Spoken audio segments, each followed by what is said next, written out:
Hello, everyone. Welcome to the DMV Business Show. I'm your host, Otto Sevilla, and today our special guest is Anil Karmel. Anil is a co-founder and CEO of RegScale. Welcome to the show, Anil. Thank you very much for having me, Otto. Of course, the pleasure is all mine. Thank you for coming.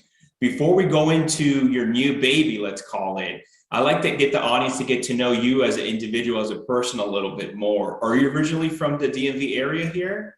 Actually, I'm not. I actually was born in New York City, raised in the Chicago metropolitan area, and grew up there, and then spent a little over 10 years in a small little mountain town that is in the middle of nowhere, but if you say the name, everyone kind of knows it, Los Alamos, New Mexico, Okay. which is what led me to DC here about 8 years ago.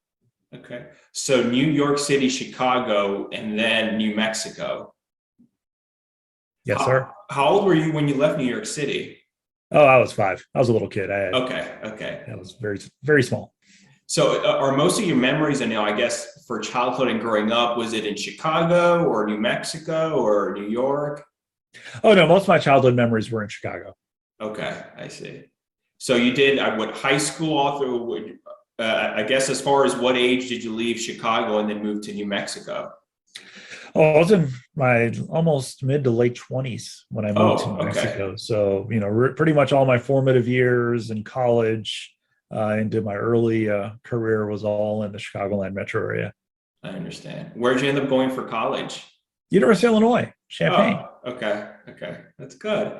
Yeah. So growing up in Chicago, obviously the weather's totally different moving from Chicago to New Mexico. But how were you as a child? What were you into? Do you remember as far as growing up in Chicago? It's always into technology. Because it's cold outside. You don't really want to play outside when it's like, 20 below zero wind chill. Chicago winters, they can get to you.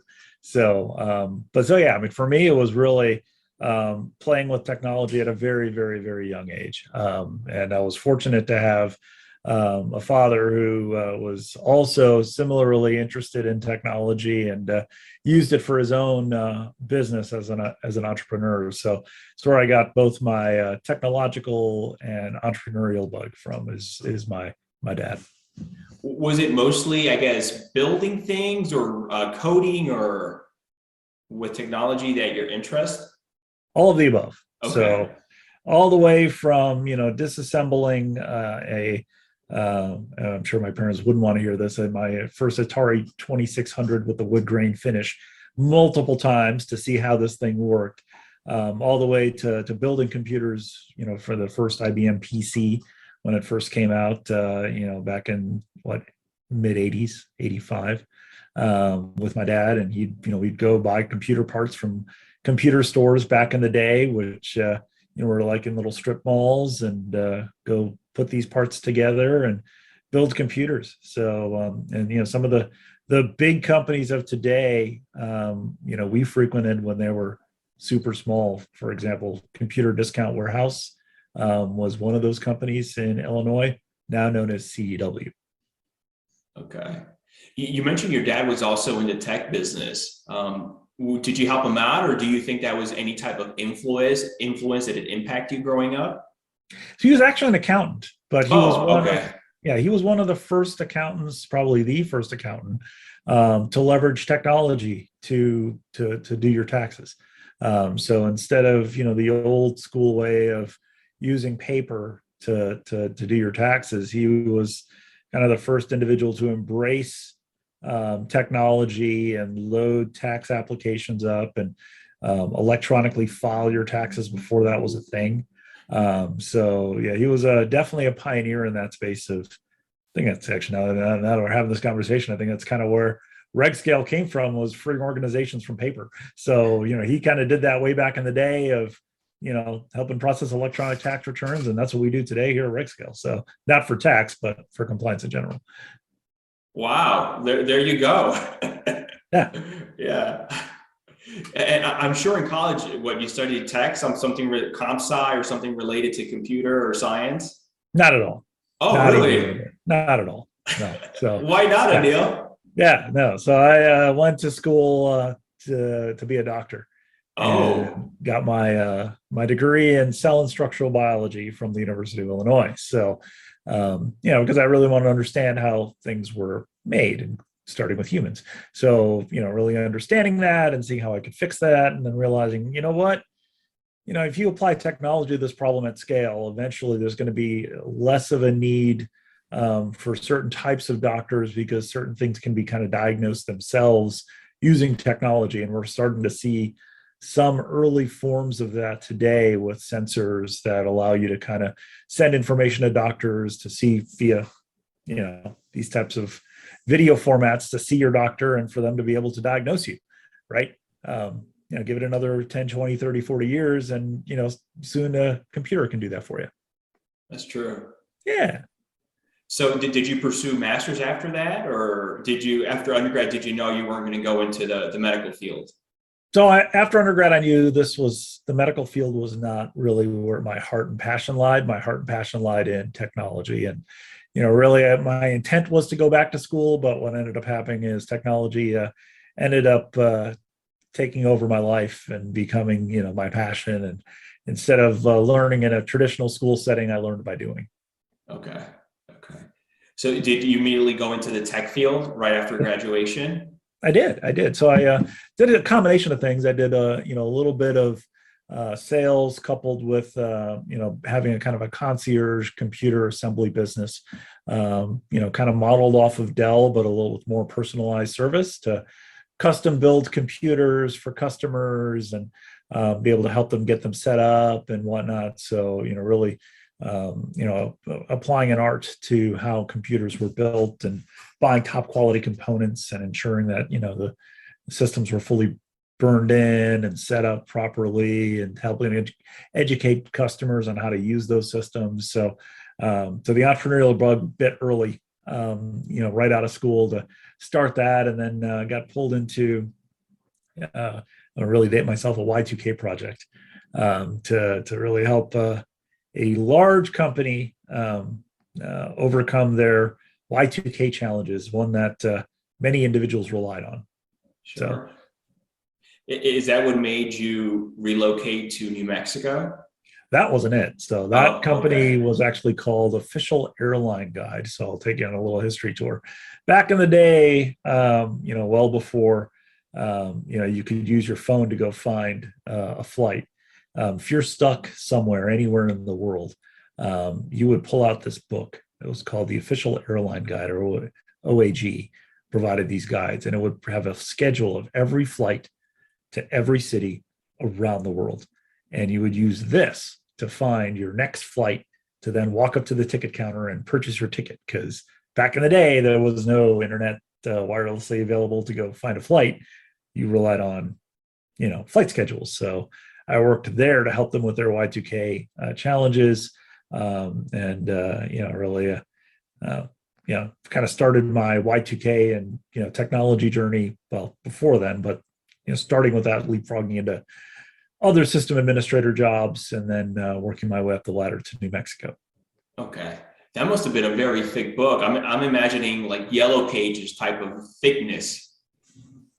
Yellow Pages thickness, yet in kind of a smaller form factor. So it was about, yay big, but about yay thick, right? So, wow. Because you got to be able to stick it in your luggage. You don't want to be hauling around a massive book. So you subscribe to the Official Airline Guide, and they send you a new book every week or two, right? So one of the original OG subscriptions of flight information, but delivered in a book. Okay. Well, that's interesting. Okay. Back then, did a lot of just regular consumers use it, or people who would travel a lot for business, or would you see it more just, I guess, pilots or airline personnel using that book? Oh, it was all business people. Oh, okay. Yeah, it was the business. A business person back in the day, they would have a copy of OAG or the Official Airline Guide in their luggage, because they knew if they get stuck, there's no one to call, right? Yeah. But you got the Official Airline Guide that will find you your next flight home or wherever you need to be. Anil, how long were you in New Mexico once you moved down there? Oh, about 10 years. Wow, that's a good amount of time. Yeah. Spent a decade there. All with the same company or different? Yeah, it was for Los Alamos National Laboratory. So it's a Department of Energy nuclear weapons lab. kind of in the middle of nowhere, Los Alamos, New Mexico. So it's the birthplace of the atomic bomb. Okay. Wow, I didn't know that part. Okay. Yeah. So did you start missing Chicago weather or not at all when you were down there? Chicago weather is definitely weather I will not miss in any way, shape, or form. So the winters were cold enough growing up. I don't think I could stand to live through another Chicago winter. So that's me living here in the DC metro area. Yeah. So then what brought you to the DC metro from New Mexico? Well, I mean, it was basically the work that we were doing at Los Alamos. So I built their classified and unclassified cloud and collaboration capabilities with a fantastic team. So blessed to work with some amazing individuals that were incredibly talented, and had support and budget from the lab to go pursue this vision of being able to create infrastructure on demand. Really partnered with industry to help develop new capabilities. And caught the eye of my current co-founder and our chief technology officer here to really reimagine how compute should be secured and delivered across the weapons program, which is what brought me here to DC to serve with my co-founder as the CTOs of the U.S. nuclear weapons program. Okay. And back then, I guess it was used in a different way, or what was, when you moving into this position, the difference that you were going to do? Yeah, definitely. So, I mean, one of the big pain points was how long it took to provision a server. If you wanted to request a machine, it would take you anywhere from 30 to 60 to 90 days to request a machine, to get it provisioned, to get it stood up and running, and then, build the right security around that, and then, enter virtual machines and, the age of what AWS or, GCP or Azure, you can just click a button and the server is provisioned. Well, back in the day, 2008, 2009, none of that existed, especially in the classified side. So I was like, well, there's got to be a better way to build and deploy these types of capabilities. And that was really the impetus for building this technology and platform that we called infrastructure on demand, where we could automatically provision a virtual server and go from 30 days to 30 minutes. And the server is fully secure and ready to deploy within whatever environment you wanted it in. No, one of the challenges we found was compliance. You got to build all this paper to ensure that your system is compliant with all the different regulations, specifically NIST 853. It's a very specific regulation, federal regulation, with a set of controls that you have to apply to ensure your systems are compliant with these standards. So that took a lot of time and it was manual. So now try to do that at scale. Really hard. Gosh. So revenge of the paper. So you came on board there as CTO, right? Yeah, at the time I came on board as one of the CTOs. So it's me and my co-founder were the CTOs of the weapons program. He was CTO, I was deputy CTO, and then chief architect of this program that we created to help modernize, this kind of legacy way of doing it. But again, the challenge we kept running into was paper, right? You've got to build all that paperwork to ensure your systems are compliant with these standards and regulations, and it's instantly out of date the moment you create it. And we're like, it's got to be a better way. There has to be a better way. So realizing, there needs to be a couple things that need to happen for this better way to happen or to be realized. So I stepped out of government first and created C2 Labs, which was kind of the birthplace of RegScale. And really try to set forth of, is this problem something that everybody faces, or is it inherently a government problem? And come to realize, compliance is a problem every industry has. Healthcare has this problem. Financial services has this problem. Energy and utilities has this problem. This is a large problem. We're like, there's got to be a way to solve this problem at scale. RegScale. RegScale. So what does RegScale exactly do?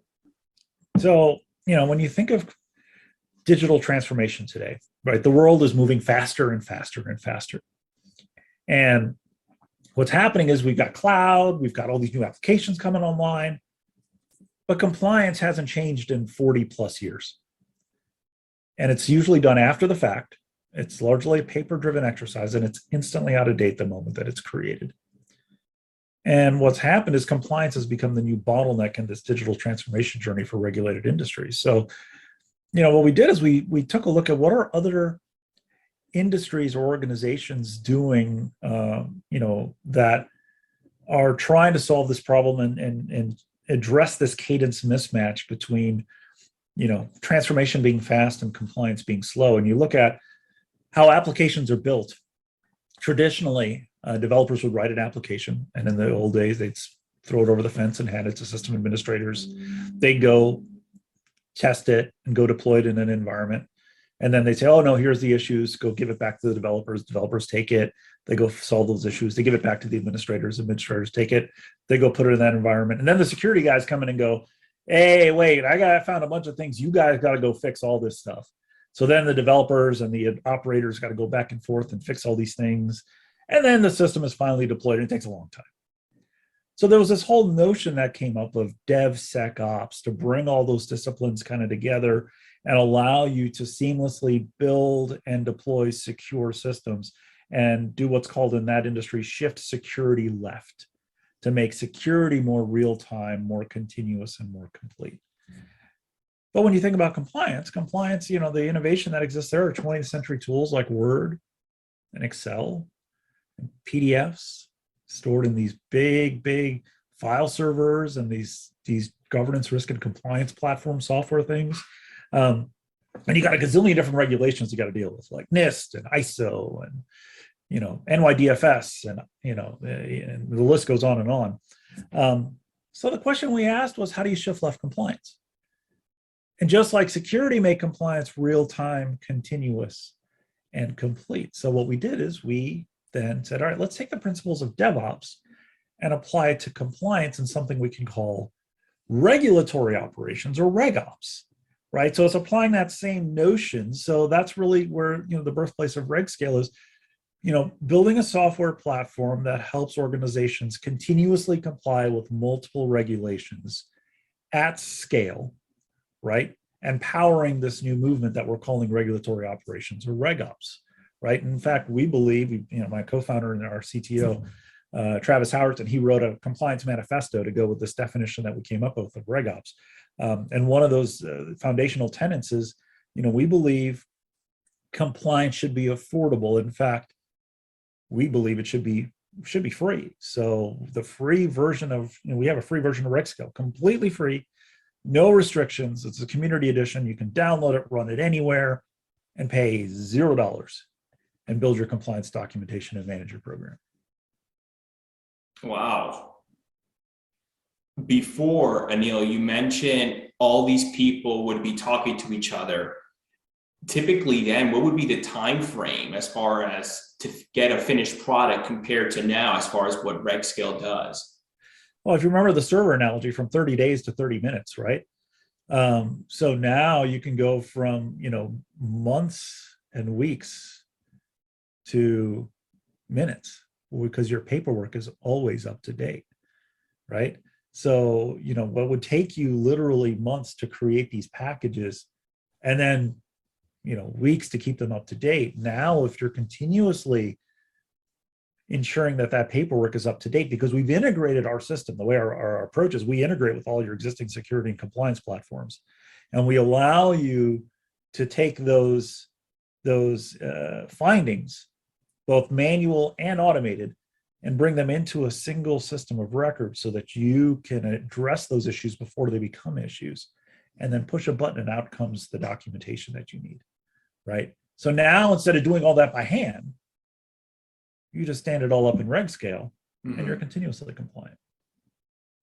As far as what industries that RegScale helped, is it mostly government or so what exactly? Great question. So, what we found was, there's so many different point solutions that exist in the market today. You've got point solutions for a variety of different types of compliance. You've got cyber compliance, right? We lead with cyber, but that's not the only type of compliance we do. You've got energy and utilities compliance for like NERC, SIP, NERC critical infrastructure protection, so for like protecting the grid. You've got financial compliance, specific systems. You've got safety compliance, legal compliance, all these different things. So kind of our thesis was, compliance at its core is kind of all the same. At its core, you've got a law and a regulation or a policy, and you've got to say, this is how I implement that policy or law or regulation. And then you got to go test that law and policy and regulation, or the implementation, to see if you're actually meeting it. So if the core is the same, what if we could build a solution that did all of it? Which is why we're RegScale. So we're starting in financial institutions, energy and utilities, and through partners in government and other partners. So and we've seen tremendous traction. I mean, since we launched the premium version in February of 2021, we've had over 5,000 downloads. Wow. And we've got enterprise edition customers ranging from Fortune 500 financial institutions to large federal agencies like the Department of Homeland Security and the Air Force, to government contractors like Johnson Controls Federal Systems and Raytheon Technologies that are actively using our platform to solve these big compliance problems at scale. How are your clients finding you? How do they even hear about RegScale in the first place? Well, the price for a good job is more work, right? So if you do a good job, more people know about you. So, we were one of the early pioneers in this journey, partnering with, a variety of different standards bodies like the Cloud Security Alliance and with NIST, really being champions of the great work that both organizations were doing to really change the conversation around compliance and make it easier to comply with regulations. So, NIST developed a great new language called the Open Security Controls Assessment Language, or OSCAL, which is kind of this machine readable language to allow you to exchange compliance related information.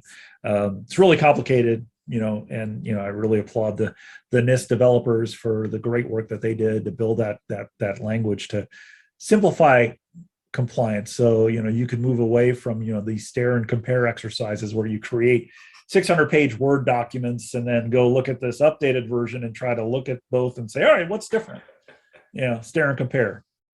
And it's now moving into this continuous compliance model where you can ship over a file that's a machine readable format and then parse that file and then make a risk-based decision as to, what risk you want to accept for your organization. Wow. Must be fun. It's a lot of work, and it is a little, propeller head, I'm not going to lie, but, our goal is to free organizations from paper. Right? Because, paper is about as good as the words that are written on it. But if you can let those words last a lifetime, wouldn't you want that? And that's where RegScale really helps organizations, is we free you from paper and make those words meaningful and relevant and last that lifetime to be continuously compliant with those regulations. I love the name too, Anil, RegScale. Did you come up with it, or how did that name come about? Well, I mean, it's, naming exercise is always fraught with, what's the right name to name this thing. So, for us, we sat down and talked internally as a team and, made a kind of a list of different words of, what problem do we actually solve? And RegScale came out. So, it's, for us, it really kind of spoke to what it is that we wanted to do. And we wanted to launch this movement, this RegOps movement of, hey, compliance has been done the same way for decades. What if there's a better way? And RegScale was born. Perfect. A perfect name. I love it for what you do. Yeah. Well, it's a team effort. Got to give credit where credit is due. We've had great partners in industry, incredible developers, and one of the most talented CTOs and brilliant individuals I've had the pleasure of working with and partnering with on this journey. We've got an incredible team, and we're hiring, we're growing. So we're scaling ourselves, bringing on new individuals to join us on this journey because we're passionate about solving this thing that nobody wants to do. And, let's find a way to make the paper go away and move away from compliance as imagined to compliance as actually implemented. And that's really our journey and our story. And we hope others want to join us on that journey, either as a customer or a partner or potential, employee of RegScale or an investor downstream as we continue to grow and scale, because we want to solve this problem on a global scale. Sure. You just mentioned now, as far as employees in your team, what do you look for when adding a new team member, or even what do you look for now? Because obviously you have to make sure you have the right person in the right role there. Absolutely. I mean, when you come in to join a new team, culture for me is so important. Everything we do has to be focused on solving a problem for the people that we serve. So, I really look for individuals that are passionate about solving problems for customers, right? Do you really want to go and figure out what this customer's problem is and how best to solve it, right? Not thinking about how we do it today, but how can we do it tomorrow?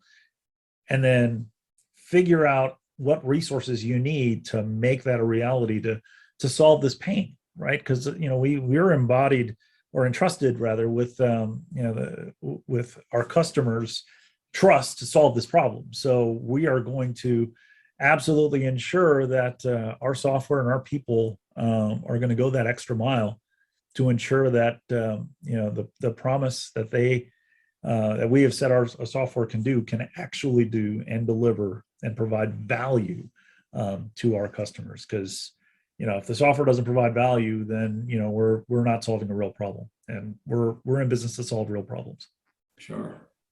Where are you typically finding your team? Are you going, for example, straight to universities? Is it more just online job posting sites, Indeed, Monster, any of them, or how are you going about that? Well, I mean, we do have jobs that are posted. So, I mean, if you are looking for a job, absolutely go to our website. There's a careers link. You can take a look and see them there. But we do have a great recruiting team that goes out and actively looks for that talent, to find that talent in the right places. That may already be employed, but maybe looking to try something different and want to be part of something bigger. Because that's what we are. Is we're not just trying to sell software, we're trying to power a movement and free these organizations from paper. So I mean, if you're looking to join a movement and have fun doing it, this is the place. And I'll tell you, we will have a good time doing it, and our customers will be delighted. And we'll build a community around this, and that's the whole idea, is to build a community that is passionate about making this pain go away. Yeah, I understand headquarters is McLean, Virginia for you, right? Yes, sir. Are you just looking for local people, or can you hire, as far as, does that not matter, geographic area for you? So our headquarters in terms of sales and operations and marketing and whatnot is all here in Northern Virginia. Our research and development is housed in East Tennessee and Knoxville, Tennessee. So we do have R&D staff that are based out of that geography. So we do kind of split between our two offices, but we really prefer to have individuals that can be within driving distance of one of those offices today, because we'll eventually grow. To be able to be in person for meetings, because we're kind of getting back into that. But with that said, we're flexible, and at the end of the day, we're not binding people into offices. Ultimately, you work where best you feel comfortable, and if that's at your house, then you should do that. Or if it's down in the office, then you should do that. But we want to empower our staff to be productive no matter where they are. Sure. What would you say, Anil, drives and motivates you now? I mean, for me, it has been and always will be about making a difference. Ultimately, what we're doing and what we're building is all designed to make a difference in individuals' lives, in departments' lives, in corporations, and hopefully at some point the world writ large, where we're solving a problem at scale that has not been tackled to date. And that's why I'm so passionate about solving this problem, because it's one that hasn't really holistically been solved this way. And we're really hoping that others see that and want to join us on this journey and help power the RegOps revolution, because that's what happened with DevOps. Is it's a cultural movement. It's not just technology. Anybody can build technology, but it's going to take tooling plus a cultural transformation for this to happen. So that's part of why, I say, for me, my personal motivation is making a difference. I want to make a difference. I want to, take software and bring it with a service, deliver software with a service with partners to make a difference at scale. When creating a movement, sometimes it could catch on like wildfire. Sometimes it takes some time. What are you noticing right now from your point of view? What's the feedback that you're receiving, that you're hearing out there in the market? Well, the way I look at it is let the community speak. So, the community ultimately has the loudest voice. And if the community sees that something is adding value, they will continue using it. If they see it doesn't add value, they won't. And, seeing the thousands upon thousands of downloads that we've seen of our software from industries all around the globe that are using it to power their own RegOps revolution within their own organizations speaks to what we're doing and what problem we're solving at scale.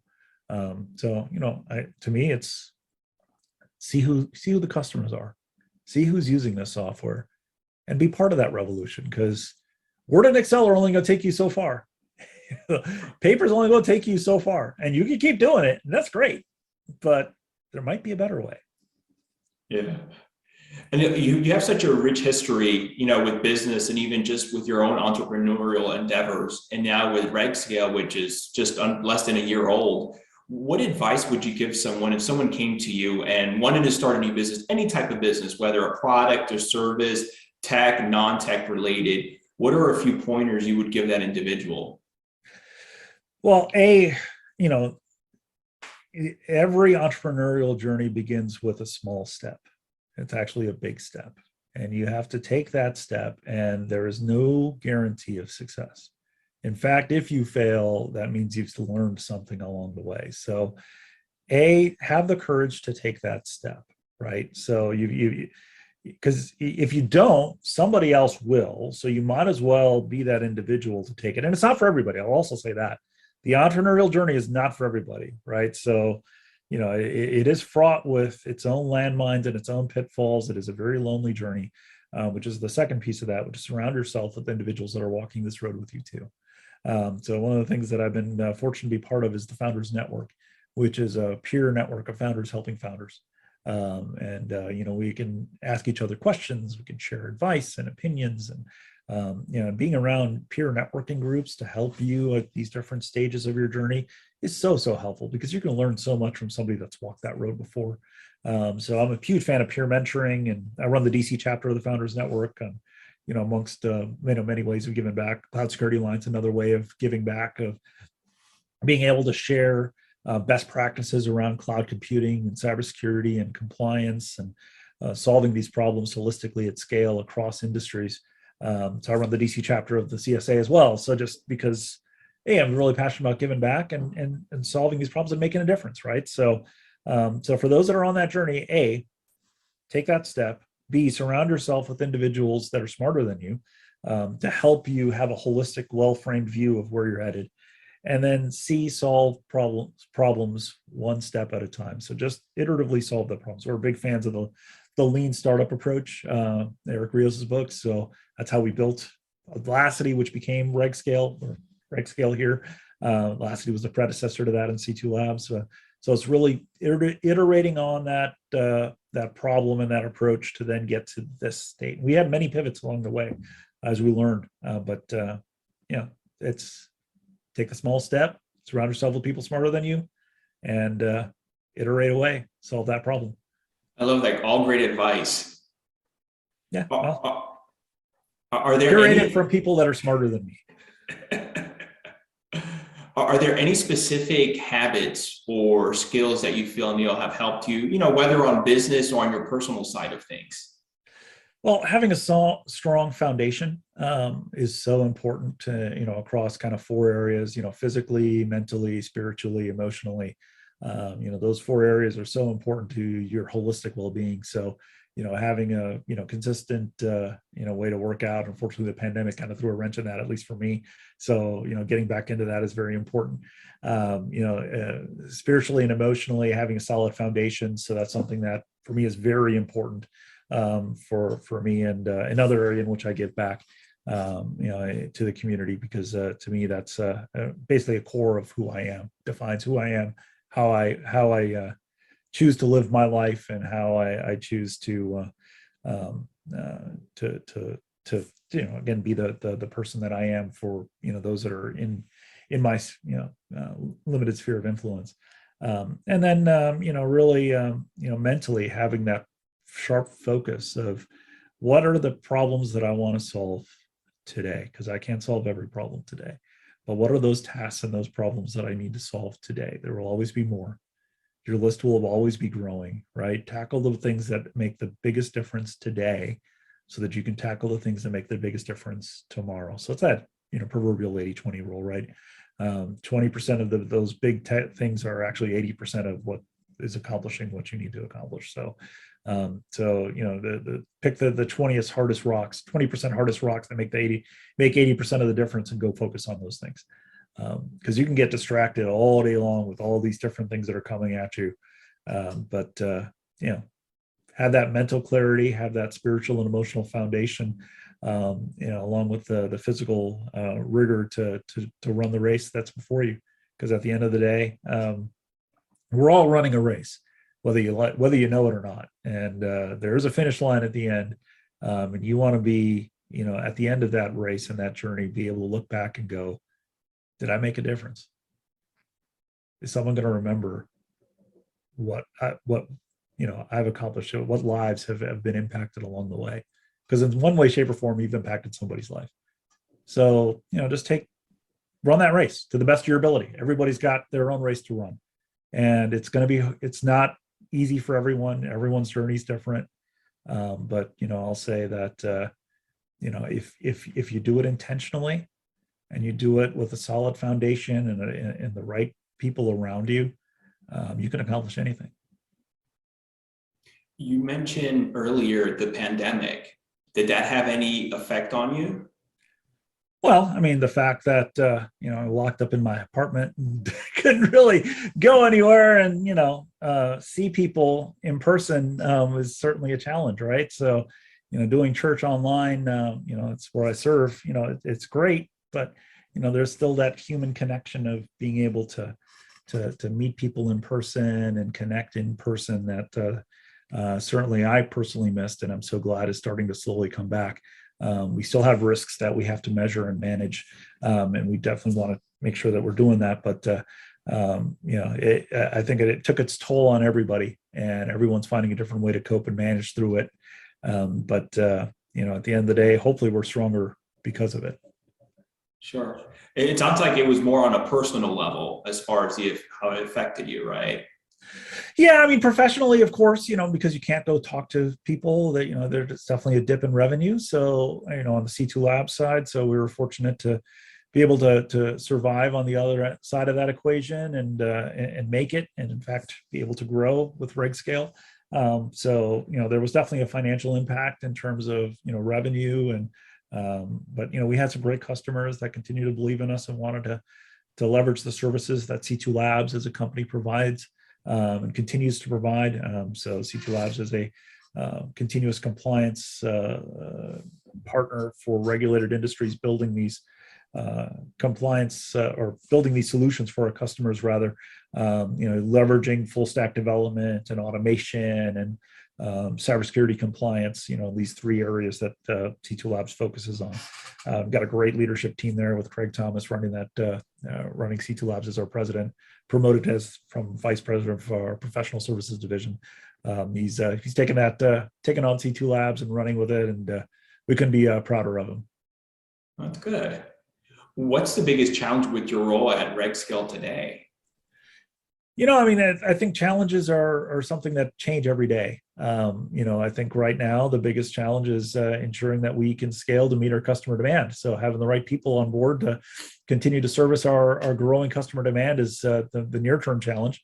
The next challenge will be, continuing to scale our company to meet these needs, both locally and globally. So, we're excited about the journey. We're at the beginning of a journey that, we think will have a happy outcome for everyone, for our customers, for our partners, for the industry writ large. So, for us, it's scaling ourselves so that we can scale to meet the needs of our customers. And, in the vein of problems, that's a good problem to have.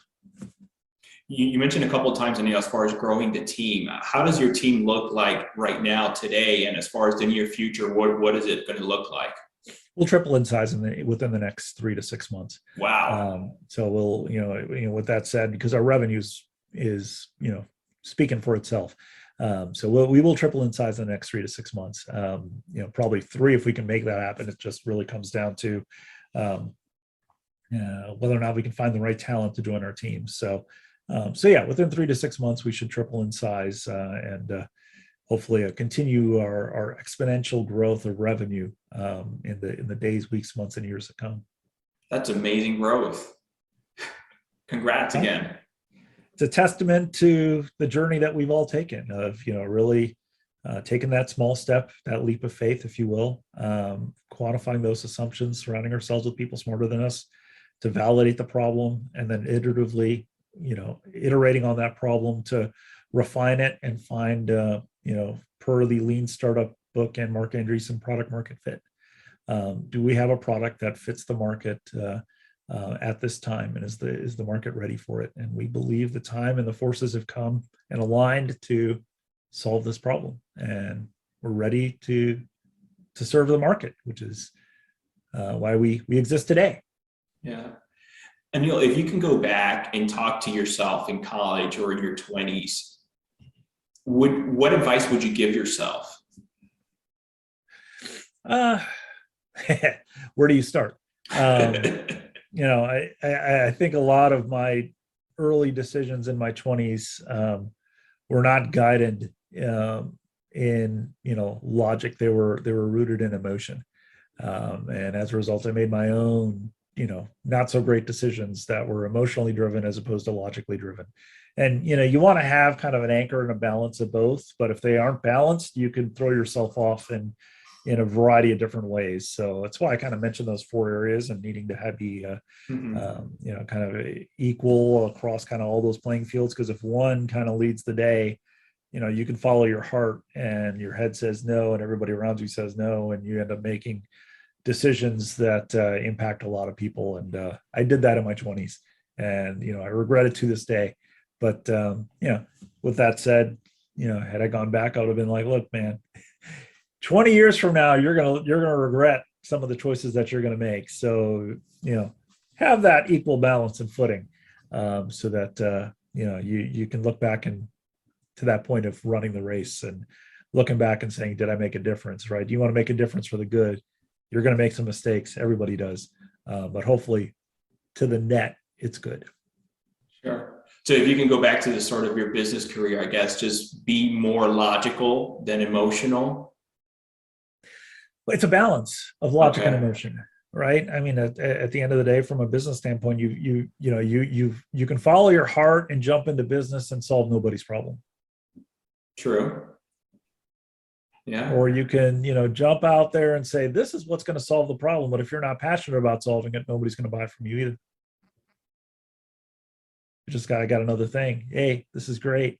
But if you're not passionate about solving this problem, and if you haven't personally felt it, it's kind of hard to solve. That is true. For us, we personally felt this pain, and, we personally walked this journey, and, we took the time to really understand it, years to really understand it. This wasn't something that was a flash in the pan.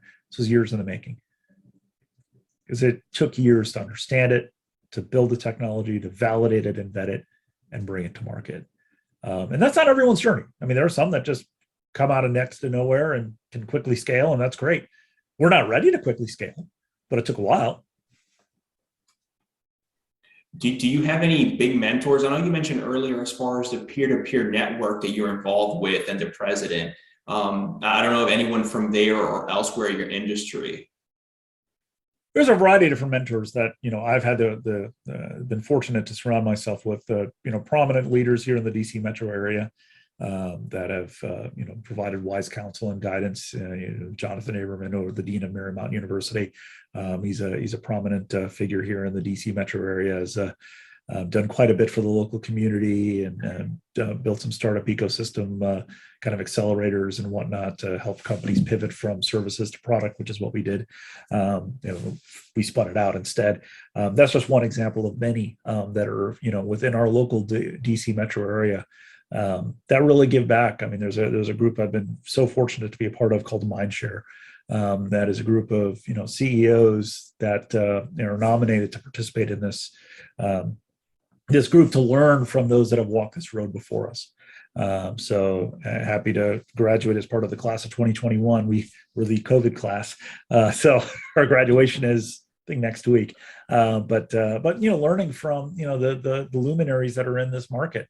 Ted Leonsis kind of kicks it off every year as the kind of luminary in this market to say, hey, business challenges are kind of the same for everyone in every industry, and you learn from these luminaries to guide your own journey and help each other. And ultimately that's what business is all about. It's about helping each other. And Mindshare is a local DC Metro group that I've been fortunate to be a part of many different types of networking groups to again walk this journey with like-minded individuals. Sure, that's great. Well, what does the future look like for you at RegScale? What's the next 5 years? Well, a couple of rounds of venture capital as we continue to grow and scale. We've got a whole lineup of investors that are super excited about participating in our next round that weren't able to participate in this round, given how many people wanted to be part of the journey. So it's a good problem to have. And then we've got just continue to grow and scale across industries. We have had interest not just locally, we've had interest internationally. I've got European customers coming to us looking to solve problems. We've got customers from Asia Pacific looking to us come to solve problems, and they're coming to us, which is great because it means we solved the problem and we have a solution to solve it, and we're really excited to do that.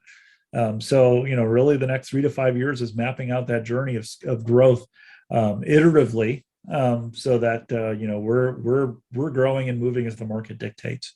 Ultimately, when the best laid business plans are yesterday's fodder. So the way I look at it is that back to that 80-20 rule of what are the things that are going to move us in the next 2 to 3 to 6 months to a year to then 2 years to head us on that trajectory of continued growth and scale to solve these customer problems. So we're really excited about, again, the incredible growth we're seeing, the capital that is ready to be put to work that we're actively going to bring in to continue to grow and make a difference in this local community here in the DMV and globally. Anil, you just mentioned the raise you recently did. Was that Series A or what exactly? So it was actually just kind of early funding. So just pre-seed. Okay. It's kind of pre-seed. So it was just $1.5 million, but it's a solid foundation to spin the company out and get us going. So one could, if you're going to put a title on it, you could call it kind of a seed plus, because C2 Labs founded the seed, right? So it's kind of the round between seed and Series A, because C2 Labs was the seed. We built and wrote every line of code internally within the company with our own staff. So we kind of self-funded our seed round. So this is kind of like a seed plus round to get us ready for the real full A round to scale. Sure. Okay. I understand. So when you're not busy working and all hands are on deck at RegScale, what do you like to do for fun in your free time? I love to travel. I am a huge fan of wine. Definitely love really exploring all the great things that wine has to offer as compared to food. So food is a kind of a solid. Unfortunately, it's solid on me too, which is part of this physical journey of getting back into physical shape. But wine and food, pairing the two, and trying out the latest restaurants here in the DC metro area. And globally as I travel, which kind of started the third passion, travel, being able to, travel the world with my new fiance and soon to be wife, in the next several years, to really explore what creation has to offer. And then finally, technology will always be near and dear to my heart. It's something that we interact with every day. It's become ubiquitous, and it's an area in which I spend quite a bit of my time, free time, and of course I give back to my local community through our church, serving online there, as well as in these different areas, giving back in Founders Network and Cloud Security Alliance and things along those lines. So I don't stay still. I don't believe in just letting life pass you by. You've got to go out there and make a difference, and you can't make a difference if you're standing still. Yeah, that's true. Congrats on the engagement, by the way. Thank you. Do you have any future trips planned? Yeah, we've got a whole bunch of trips planned. I think we're headed down south to Mexico in a couple of weeks, and we've got Seattle, and we've got Israel potentially if we're able to do so, given COVID, for a work trip, and San Francisco for a work trip. So got a kind of myriad of trips planned over the next couple of months. But it's all based off of what the current world situation looks like. So the world is changing, as we know, and we just kind of have to change with it. So we will travel to the best of our abilities. Yeah. Do you have an office in Israel, Anil? I know you said it's for business. We don't. Okay. Yeah. There we go. Well, you never know. I mean, we're always looking for partners on this journey, and we may grow there too. We'll just see what the market says. Yeah, I don't want to never say never. There's a lot of incredible talent in Israel. We've been fortunate to partner with some great Israeli firms to grow and scale together, and we hope to continue to do that. And you never know. That could potentially be an opportunity for us. And we're going to go and see what the future holds, wherever the world may lead us. We actually had plane tickets booked for Israel pre-COVID, and then all of a sudden COVID happened, and luckily we were able to get all of our refund back. Now we're thinking of traveling in June, July. My wife grew up in Israel, cool.